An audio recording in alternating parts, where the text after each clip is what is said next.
You are birds that peck. Consoles have specs. And I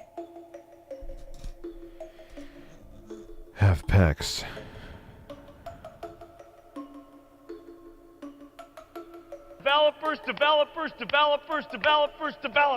Developers. Skip it up and that up. How are you, ladies and gentlemen? This is Rich of Review Tech USA, and today's video is sponsored by Raycon. And let me ask you, do your ears have holes? Well, you should fill those holes with the beautiful sound of Raycon's everyday earbuds. Fill all the holes. Raycon's everyday earbuds look, feel, and sound better than ever, and they include wireless charging and now have a USB-C charging port to make them more convenient than ever. And they come with optimized gel tips for a perfect fit for your ear, and I assure you, they will not fall out. They offer 8 hours of playtime with a 32-hour battery life, and Raycons are priced just right, and they give you the same sound that other earbuds offer for about half the price. And it's no wonder that Raycon's got over 48,000 5-star reviews. I use my Raycon everyday earbuds when I'm playing Elden Ring on my Steam Deck, and let me tell you, man, the bass that comes out of them is incredible, and it makes the experience more immersive, especially when I die a lot. Elden Ring is hard. So click the link in the description or go to buyraycon.com/RTU to get 15% off your purchase. That's buyraycon.com/RTU to get 15% off your purchase. So let me make something abundantly clear before I hear the screeching. I really like the Xbox Series S. I think it's a cool piece of tech, and the amount of power you get for its size is very impressive. And in the somewhat near future, I'm actually reviewing the X screen, which is an accessory for the Xbox Series S. It's self-powered, and it's a screen for the Series S, and it's portable. It essentially turns your Series S into a gaming laptop, and you need one cord. That's it. The screen itself doesn't require power. And if you're just looking for gaming on a gaming laptop and don't care about anything else, it's probably one of the best deals out there. However, with all of the praise I just gave the Xbox Series S, I have been saying this since before it launched, it has limitations. Its hardware is limited, and developers since before the console came out and they just had dev kits were saying, look, the Series S is going to be a bottleneck of the 9th generation consoles, and they've continued to say this. I remember when 505 Games came out and talked about Control Ultimate Edition and said, hey, look, the limitations to the Series S hardware dictated what we could do with Control on the console, because it's going to be a bottleneck this generation. On top of that, too, the developers behind Metro Exodus 4A Games said, look, the GPU inside of the Xbox Series S is a limitation. I really don't know what else to say, and it's going to be a problem for future titles. That's another developer, another AAA developer, saying that the Xbox Series S is going to hold this generation back. And id Software engineers came out and said this about the Series S as well, saying it's going to be a problem for the 9th generation of games. Principal engine programmer Alex Knighting said this. Also, it always scaled on PC is nonsense. Every AAA game in the past decade or so has their assets made once so they run on minimum spec. Increasing sample counts a bit here and there for high settings isn't what you could have truly done with more power. Minimum spec matters, and that's a very logical point that makes a lot of sense. id Software's Billy Kahn said this on Twitter.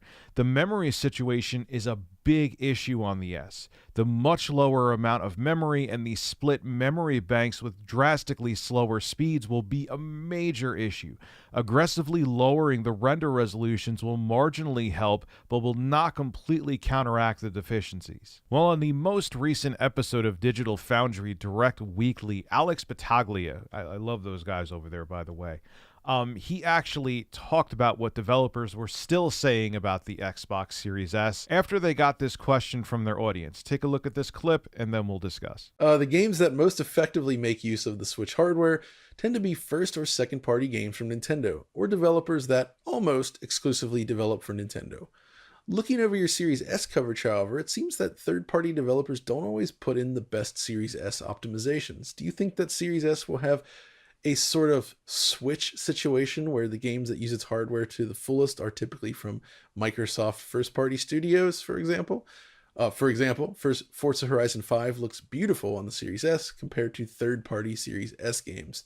Alex. Probably end up being that way because we've heard. I mean, I don't want to disappoint anyone in the Series S audience there that watches Digital Foundry, but we've heard from multiple developers that they kind of feel the Series S is a bit of a pain at times. Not the CPU or GPU power there, but it's more like the memory constraints. So I could actually see that being the case in the eventual further far-flung future of this all. But we've also seen really great third-party Series S releases, so I don't want to discount it. Now, Alex is much nicer than me over at Digital Foundry. He's also way more professional, and I understand you don't want to piss off any of your audience, and I am throwing negative shade at him for that, but I'll say what he's too nice to say. Yeah, the Series S is a bottleneck, and this is coming from a guy who loves the Series S. I think I love small pieces of tech that are very capable, and the Series S is 110% that. But I remember talking about this when the Series S was about to launch, and we found out that Gears 5, a cross-gen game, now keep in mind it's only for the multiplayer if you want to have the high refresh rate multiplayer in Gears 5. It was Digital Foundry that said this. It had a dynamic resolution that could go down to 720p on the Series S if you're playing multiplayer in Gears 5. I know I'm repeating myself, but I'm doing that because I just want to make sure everyone knows, yes, it's not the whole game. It's multiplayer in Gears 5, but that's still a cross-generation game. And on a current-gen console, it has to reach 720p. That was a buzzword resolution back in, 2005. We're now in 2022. Now, I understand dynamic resolution is used on basically every piece of hardware, even PC now. But when you're hitting that low of a resolution on a console that wasn't even released yet on a cross-gen game, that's a concern. And I've talked about what id Software said before, and I've talked about what the Dying Light developer said. Now, I called them out and I was like, look, this is BS. There's other games out there that have run at higher resolutions on the Series S, because if you remember initially, Dying Light 2 was only 30 FPS. And I said, how are all these other games that are cross-gen games running at 60 FPS plus? But on the flip side, when a bunch of AAA developers are coming out and saying, look, the Series S is going to be a bottleneck, it's a problem, are you going to say that they're being rumor mongers? Are you going to say that they're being armchair engineers when they actually are engineers who put these games together, these very talented people? You could call me whatever you want to call me. That's fine. I'm used to it. And look, I get it. I don't know how to code. But these people do. And they're still saying that the Series S has a decent amount of limitations. So maybe Fidelity Effects will be the savior of the Series S. It's amazing what things like Fidelity Effects do, which reconstructs an image from a lower resolution up to the native resolution that you want to actually see the image at. Amazing technology. But is it enough to save the Series S and make it last this entire generation? I don't know. And developers are still years later coming out and saying that the Series S is still a major bottleneck. And what id Software said too made sense. You still have to make the games run on the lowest spec hardware, and then you could add other niceties from there. But yes, the lowest spec hardware will hold back games. It's that simple. So the Series S, if games are held back this generation, it is going to be the Series S's fault. That's just the reality of it. This is Rich of Review Tech USA signing out. Have a good one.